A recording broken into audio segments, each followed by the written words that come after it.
உண்டி கொடுத்தோர் உயிர் கொடுத்தோரே பொன்னாற்று பாடலில் உணவுங்கிறது வெறும் பசியை மட்டும் போக்குறது கிடையாது. நம்ம உயிரை காக்கிற ஒரு பொக்கிஷம். பசித்தவர்களுக்கு உணவு கொடுக்கறது ஒரு புது வாழ்க்கையை கொடுப்பதற்கு சமம். தனி ஒருவனுக்கு உணவில்லை எனில் இந்த ஜகத்தினை அழித்திடுவோம் அப்படிங்கிற பாரதியாரோட லைன் இருக்கும். இந்த ஜகத்தெல்லாம் அழிக்க நம்ம தேவையில்லை, நம்ம ஒன்றுபட்டால் போதும். ஒற்றுமைங்கிறது ஒரு சமுதாயத்தின் உண்மையான வலிமை.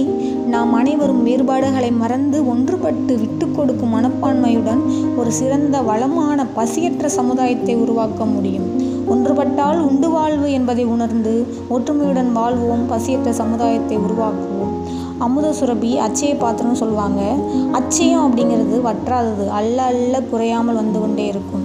மணிமேகலை காப்பியத்தில் ஆபுத்திரன் கையில் இருந்த அமுத சுரபி மணிமேகலைக்கு கிடைச்சதாக சொல்லப்படுது. அதே மாதிரி மகாபாரதத்தில் தர்மனுக்கு சூரிய பகவான் ஒரு அச்சய பாத்திரம் கொடுத்ததாக சொல்லப்படுது.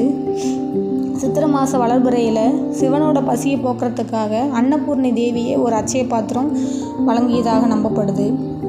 ஒவ்வொரு மனிதனும் அச்சய பாத்திரம்தான். மனிதனுக்கு செய்யப்படும் சேவையே இறைவனுக்கே சேரும்.